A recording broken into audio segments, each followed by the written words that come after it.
Coming up on DTNS, a new data spoofing scheme hits Apple and Meta, and maybe others. Instagram wants your DMs to be better. And which emerging technologies are Americans most afraid of?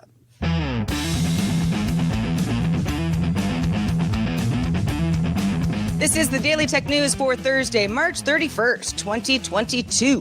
From Studio Redwood, I'm Sarah Lane. From Austin, Texas, I'm Justin Robert Young. Drawing the top tech stories from Cleveland, I'm Len Peralta. And I'm the show's producer, Roger Chang. Let's get into it with a few tech things you should know. Microsoft announced it will hold its Build 2022 conference as a virtual event from May 24th through May 26th. Registration opens in late April, and the event will be free to attend. Intel intends to acquire the Israeli startup Granulate. TechCrunch sources say it's a $650 million deal. Granulate uses AI to optimize how high-priority workflows travel across cloud and on-premise networks, claiming it improves response times by 40%, at least up to that. While big tech platforms often build their own such optimization tech for the cloud, Intel could offer this to smaller organizations. In other Intel news, the company announced its first Arc-A series discrete GPUs, which support DirectX 12 and include dedicated ray tracing hardware and full AV1 acceleration support. This launches with the entry-level Arc-3 series, meant for ultra-portables, which offers twice the performance of integrated Z graphics.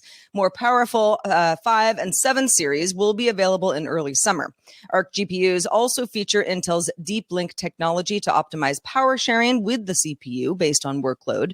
And the first laptop with an Arc GPU will be the Samsung Galaxy Book 2 Pro. Have you ever searched for a news story and found that the top link might be very good at SEO, but is linking to 3 other sources because they didn't write or report it? Well, Google's got a solution for it. Google is adding the new quote-unquote highly cited label in search, indicating links frequently used as sources by publications. What Google hopes is that this highlights who wrote the thing first. The label will apply to news, interviews, announcements, and press releases. How tech meme of them. Dell introduced new ultra-sharp monitors, including the new 30-inch ultra-sharp U3023E. This offers 2560 by 1660 resolution in a 16 by 10 aspect ratio with multiple displays able to be daisy-chained together over USB-C. Can also connect to 2 different PCs with an auto KVM feature, letting you use just one keyboard and mouse between multiple devices, with support for picture-by-picture and picture-in-picture to view content from both machines simultaneously. It is available now for $785. All right, Justin, let's talk about the latest in really bad security news. Indeed. The security firm Bitdefender published a post outlining vulnerabilities in IoT cameras from the company Wyze. That is Wyze with a Y in it. That would allow for a remote user to access content from the camera's SD card without authentication. Now, that obviously sounds and is bad, but security issues happen, and we do cover them regularly here. This is how the bug works. Remote users can access the contents of an SD card in the camera using the web server listing on port 80 without requiring authentication. If an SD card is in the Wyze cam, a SIM link to it is automatically created in the www directory, which is served by the web server but has no access restrictions. This SD card can include video, images, and audio recordings, but could also include other personal info. Now, here's the rub.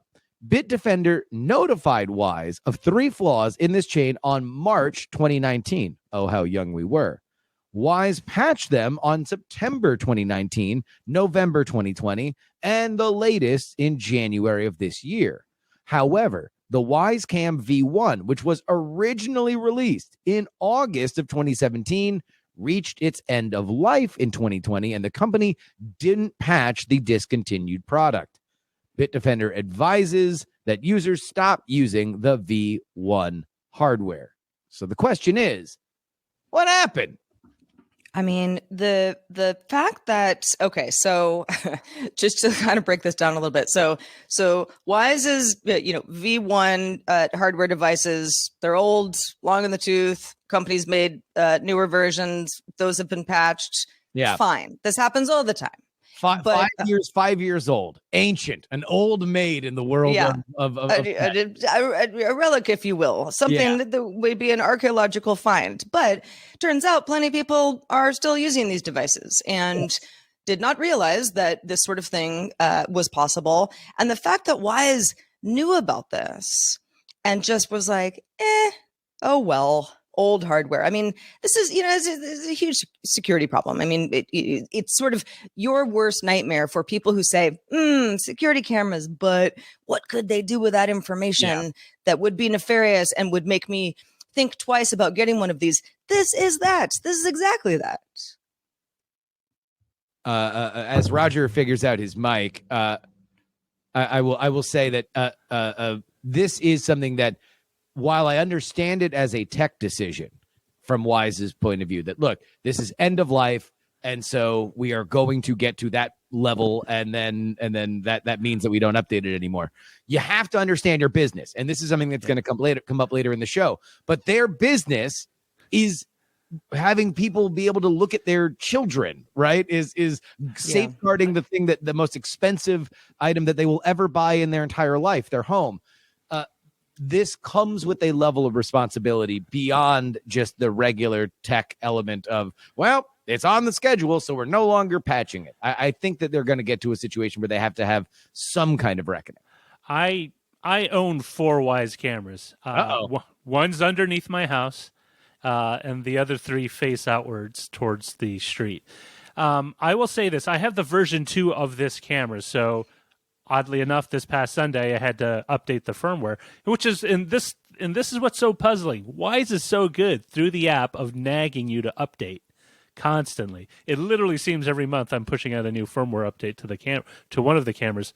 Honestly, I don't think pushing out a firmware is going to do it. I think they're just going to have to do, well, if version 1 does not accept any of the new firmware, we're just going to swap cameras. You send in your old camera, and we will give you a version 2 of the same camera, and then you can update and you'll have all the same features. And I think it's important because at this stage, I think they've burnt enough of a bridge or bridges that this is the only way I think they would be able to gain customer trust back. By going on a limb and saying, hey, you know what, we're gonna eat this cost, but we will swap your old version of this camera with the new version, no cost to you, and you can be safe and assured that it will be fully updated when the patches come out. But also, there's no guarantee that they would do that. If the cost differential, if they're not willing to write and push a firmware update, then the likes that they're going to do a swap. While I do agree, it would engender goodwill from people. Like I think what Wyze wants to do is compete on price. And yes, this is going to be something that's ugly, but they're not here to necessarily be the top of the line. What they want to be is the affordable thing. So like you, Roger, you can, in your mind, justify buying 4 of them. I can. And you know what? They could give you a $30 coupon. So great. You can buy one for $10. You know what I mean? Like but when your business is based on reasonable amount of security and you don't have that as a feature anymore, I don't think your business case is as compelling, even if you do compete on price. I agree. I think. It's totally dead in the water, really. And I think, the kind of IoT product category as a whole suffers a lot from this. It's not just like, totally. I see what we did here with Wyze. It's like, this is supposed to be, I mean, sure, like you said, Roger, your cameras are facing towards the street. It's not necessarily getting that much personal information about you, but people use cameras like this in all sorts of ways. And so many other people don't even want a smart speaker in their home because, they don't feel comfortable with what's going on. One last thing on this, but I do want to also underline the fact that these things do happen. It's not like we're in a world where IoT devices have not been exploited before. While I think that there is a reputational harm, the only real reason that it would affect Wyze is if all of a sudden they start getting 1-star reviews on Amazon when somebody's looking for a smart camera and they, a very cost-effective option, are looked at as unsafe in that process. As for an online reputation, again, I think they're there to get a certain kind of customer. And real quick, I will add that the SD card is optional. Like, you can take it out, the camera will still function. You just need to pay for the service. Yeah. So the SD card's there if you don't want to pay for because there's a basic service that's free, and it can record to the SD card if you don't want to pay for the full 2 weeks of backup recording. But just keep that in mind. Well, Bloomberg sources say that Apple, Meta, and possibly Snap all provided customer data in mid-2021, including addresses, phone numbers, IP addresses, and sensitive information of the like to hackers that were masquerading as law enforcement agencies. You might say, what? How does that work? Ordinarily, law enforcement needs to submit a court-ordered warrant or subpoena to obtain this kind of information from a company like Apple, Meta, or Snap. But in cases of imminent harm, authorities can submit what's called an emergency data request without prior court approval. Security researcher Brian Krebs reports it would be extremely difficult for platforms to determine if these requests are indeed legitimate if a threat actor obtains access to a law enforcement email account. Bloomberg also reports that cybersecurity researchers think some of the hackers sending the forged requests are minors located in both the UK and US, one of which is also thought to be a juvenile behind the cybercrime group Lapsus, behind the Microsoft, Samsung, and NVIDIA hacks that we've talked about recently. City of London police recently arrested seven people in connection with that investigation into the Lapsus hacking group. That case is ongoing. Whether or not this indeed is the same group or group of individuals, I was trying to think about this today. Like, okay, so if somebody poses as a law enforcement from a law enforcement agency saying, we need this information, there's imminent harm happening, and the company goes, okay, you're allowed to do that. We bypass certain otherwise proper channels in order to keep everybody safe. I mean, what's a company to do? Justin, what do you think? I don't know. And not knowing the full amount of resources that these companies, which have more money than they know what to do with, is something that we can all speculate on, but we can understand that it is a thorny problem. That being said, specifically Meta and possibly Snap, they are advertising companies. That's how they make their money. Meta specifically is an advertising company that is reliant on data. If you are giving that away, even if it's by way of a crafty loophole, you are endangering your core business. So that being said, there is culpability also on the law enforcement side, because if they are using a law enforcement email address, and that is partly how they were able to create these very effective forgeries, then I also think that there is culpability there. It is not just on these tech companies.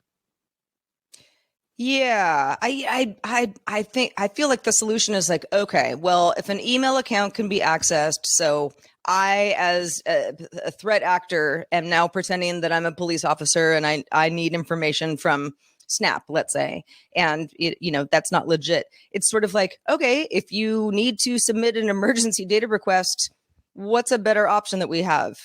Is there a secure phone line? That doesn't sound very secure either. I don't know what happens besides me showing up maybe at Snap's headquarters and saying, hi, I'm a police officer. And then they can determine whether or not I really am. But yeah, that we definitely have to figure this one out.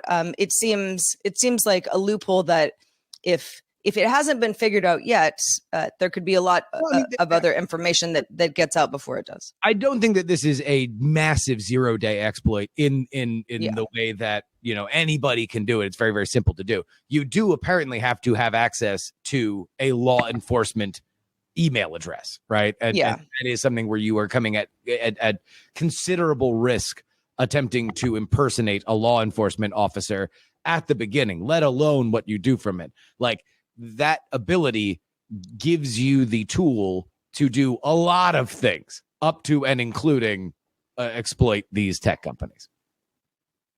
Hey, speaking of social media companies, Instagram is rolling out new messaging features, including letting users share music previews in DMs, send a message silently by adding @silent to the message, see who's online to chat with, and the ability to reply to messages while you browse your feed.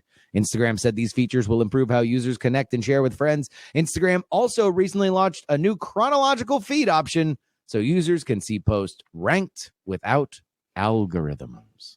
None of this strikes me as anything that's going to radically change my Instagram experience.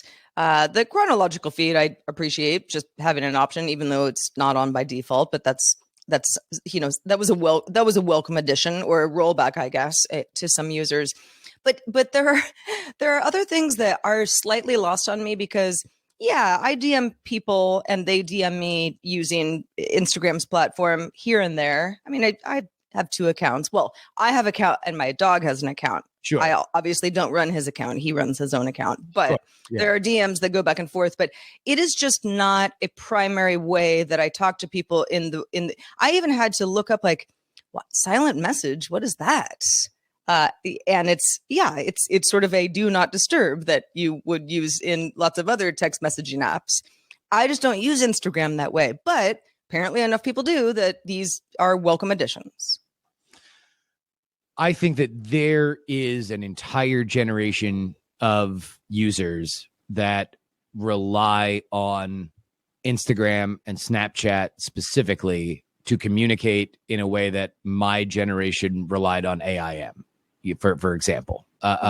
This is an entire, the ability to advance this product is something that is, very important for their core business. At least in terms of keeping their demo younger.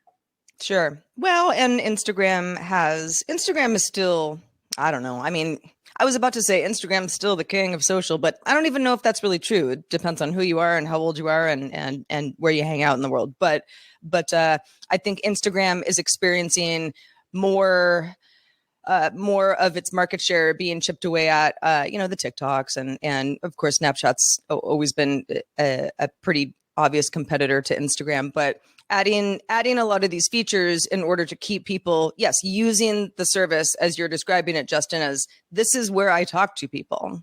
It's whether or not we're sharing photos or not. This is how we're communicating. Yeah, if it's where your friends are, then that's where you are. Yeah. Well, if you're feeling social, maybe you hang out on Instagram. We've got good news. You can get in touch with the DTNS audience on the socials, DTNS Show on Twitter, and on Instagram, DTNS Pix. That's PIX. Engadget posted a story this morning about the levels of trust that Americans have in 6 emerging technologies in the field of robotics and AI machine learning. The data is from recently published results from Pew Research that was conducted in November of 2021. The survey asked a pretty large number of people, 10,260 adult Americans, what their opinions are on 6 technologies. So, driverless vehicles, the use of AI and machine learning by social media platforms to find false information, facial recognition by police, gene editing to reduce a baby's chance of serious disease, computer chip implants in the brain to let people process info more accurately and quickly, and finally, the use of robotic exoskeletons for manual labor. The broad demographic trends the Pew Research team found were that college-educated white male millennials and Gen Xers comfortable with technology were most willing to ride a driverless taxi or have a brain-computer interface implanted. Conversely, women, baby boomers, and folks who consider themselves less well-versed in technology were less willing to use this technology. The team also noticed a correlation between a person's religious and political affiliation, and also level of education and their acceptance of a particular technology. Any of this jump out to you, Justin, Roger, as particularly, odd? I looked through the numbers and most of this tracks to me, but it's always a good reminder to remember that who you are and where you're from and what you do for a living and how much technology affects your life is going to greatly impact how these technology companies can proliferate going forward. Well, yeah, I mean, I think as technically a college-educated millennial who surrounds himself with many Gen Xers, I think that tracks, because everybody that I know is really excited about these kinds of things and is more willing to be an early adopter. There is a lot going on here. There is a lot at play, specifically when you talk about things that, for driverless cars and AI, beyond, I mean, we can say emerging technologies, but there really is a line in the sand in the replacement of human ability, right? The mind of a human, the physical ability of a human. That is something that is a line yet to cross in terms of its ubiquity, and it will be something that will take a while for many people to trust, and some won't do it at all. I am not at all shocked, specifically at the religious correlations, especially when we were talking about more invasive elements like a brain enhancement, for example. And what I notice is, like, for example, with the driverless cars, a lot of that segmentation was more age based, right? Generational. Yeah. There was less of a difference on the kind of religious, political in the same way that you would have with AI machine learning filtering out false information on a social media platform, and. I think what it does indicate is that there is a very complex intersection of demographics, whether it's age, political affiliation, racial, educational background, that all kind of determine how people view this technology. What was most telling is that with the facial recognition, while 46% of the respondents thought wide-face facial recognition would be, for the police, would be a good way to implement the technology, it was those at the age of 50 and those with a high school diploma or less education who thought that way in plurality. Right, so people who knew more about the technology were a little more hesitant to indicate that it would be a positive benefit, and so there's a lot of things here. But it stands to reason: the more you know about something, the less you're afraid of it. And I think some of this, like the police recognition stuff, taps into other elements, right? Whether or not you are trusting of the technology, your opinion on the police factors into whether or not you believe that this tool or any tool should be added to their disposal. Yeah. And I think we talk about this so much is, okay, so AI is, starts with humans, then it kind of does its own thing, and then humans can come and intervene and make it better. We've talked about, biases that are built into these sorts of systems. And I think many people who are very familiar with these complications don't necessarily think that they're doomed. It's just that got to be really careful. And then you certainly get, a group of folks going like, robots taking jobs. Good. What's happening here? And so, yeah, the more you know is more or less always better. But because of the more some folks know and what they're bringing to the table, the more that they don't want the technology that they actually understand the best. And I think both of you hit the nail on the head. Like when it comes to social media platforms using AI, automating the moderation process, there's a visceral divide that you can see, at least in the Pew Research, about how people think, like, well, it's great that you have something automated, but who gets to write the algorithm? Who gets to decide how do you filter this? And it goes back to what Justin was saying. Do you trust the people making those decisions who are developing those tools, or don't you? And that will interpret or affect your interpretation of whether or not it's good or bad. I think that specifically is also something that we are currently in a political fight about, right? Like the idea of what is censored, what is elevated is something that is a very prescient thing in a lot of people's minds in a way that driverless cars aren't. Hey, there's this new Android app, Sarah.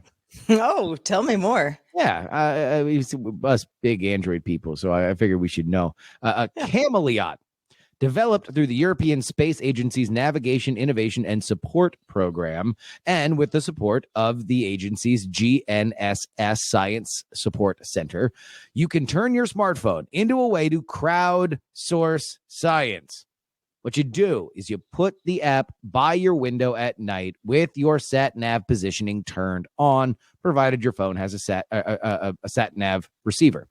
Your phone then records little variations in satellite signals, pulling data for machine learning analysis of meteorology and space weather patterns. Those participating can also win prizes like new phones and Amazon vouchers. Now, this is a 4-month citizen science campaign. It runs till the end of July, so get on it now. Yeah, I wish I could participate. This would be easy for me. I mean, depending on, I don't know, maybe your bedroom doesn't have a window or something, but you could, a lot of folks could make this work and participate and, I don't know, feed the hive mind of also, science of the sky. I suppose that leaving it by the window is just kind of code for have it be in a place where you are getting enough of a signal that the data is worthwhile. So you can put it on your roof too if you really want yeah, to. exactly. And so you're not going to put it there. Driveway would also work. Yeah. Raccoon's going to steal it at that point. Yeah. I don't know. I love stuff like this. It's, it kind of reminds me of SETI at home. Yeah. Something where it's not going to really impact you all that much, but it can greatly impact the data of science, particularly as it relates to satellites and weather. And I mean, I think we can all agree that the more we know about that, the better. Mm-hmm. Agreed. Mm-hmm. All right. In the mailbag, we've got a mail from M. We'll just call you M. M says, I'm a returning listener from a number of years ago, and I found your show again. Well, thank you, M. Glad to have you back. M says, this has coincided with my new role as the head of an IT department for an NHS trust in the UK. My first show was episode 4235, so that was just over a week ago. I was particularly interested in the segment about replacing passwords. While not exactly the same, we're implementing an NFC solution for NHS staff along with their ID badge to help speed up their ward rounds by logging on with an NFC dot rather than a username and password. This, coupled with a Citrix account, allows their desktop session to follow them to any desktop or laptop set up with this solution, thereby continuing exactly in the same place in a document or a patient note or an email, etc., and not having to restart every application each time of the login. I'm now listening in daily whilst I'm driving to the hospital or taking my dog out for our morning walk. Well, first of all, so glad to have you. Great to have you back after perhaps some time away. Congratulations on the new job. And yeah, I think what you have described as implementation where you work makes a lot of sense. Especially in that field where you are doing a lot of moving around and opening things on different machines. That is a very ingenious idea. Indeed. Well, Len Peralta's been behind the scenes drawing like mad, as he does each week. Len, let's check in with you. What do you got for us today? Well, I took on distrust in technology. I can understand that, but I am also a Generation Xer, so I am an adopter of this stuff. So this is the piece that I came up with. It's called Tech Me Up, and this is the flip side of what this looks like. I think this would be a Gen X person or a millennial who really loves brain implants, facial recognition, exoskeletons, and driverless cars. I say tech me up, baby. I'm ready to go. It's sort of like if Mean Girls was made in the future, Yeah. Maybe this would be a little clip from the movie. Yeah, for sure. I say I'm all for it. Just put those implants right into my brain. Let's do it. This image is available at my Patreon, patreon.com/Len. You can get it if you're a subscriber, or you can just go the old-fashioned route. Go to lenperaltastore.com and go ahead and purchase it the old-fashioned way. Thank you so much, everybody. Well, thank you. As always, good stuff. You're a talented individual, Len Peralta. Also talented is Justin Robert Young. We're always privileged to have you join us. Let folks know what is new with you. Well, the second season of World's Greatest Con has all but ended. We have a Q&A episode still to come. But if you want to binge this narrative series, now is the time. Just go ahead and find World's Greatest Con wherever you get your podcasts. And I know this show did not have any Tom Merritt. However, if you are hungering for more Merritt, then you can head on over to the Politics Patreon page, where I produced audiobook style with an intro and an outro, Tom's college essay read by the author about the fate of Crimea. So if you've been following a lot of what is happening in Ukraine with Russia, and you want a little bit of context as written by Tom Merritt and read by the author, head on over to takepoliticsseriously.com. Well, we've got 2 new bosses to thank today. Boy, are we excited about you, Austin and Tamara. They both just started backing us on Patreon. Thank you, Austin. Thank you, Tamara. Woo woo! Stand innovation. Reminder to folks, there is a longer version of the show called Good Day Internet. It's a lot of fun. It's available at patreon.com/DTNS. And we just sort of, we roll right in. You get twice the show. Speaking of DTNS, though, we are live Monday through Friday on this show at 4 p.m. Eastern at 2000 UTC. And you can find out more at dailytechnewsshow.com/live. We are back tomorrow with Rob Dunwood joining us. Talk to you soon. This show is part of the Frog Pants Network. Get more at frogpants.com. Diamond Club hopes you have enjoyed this program.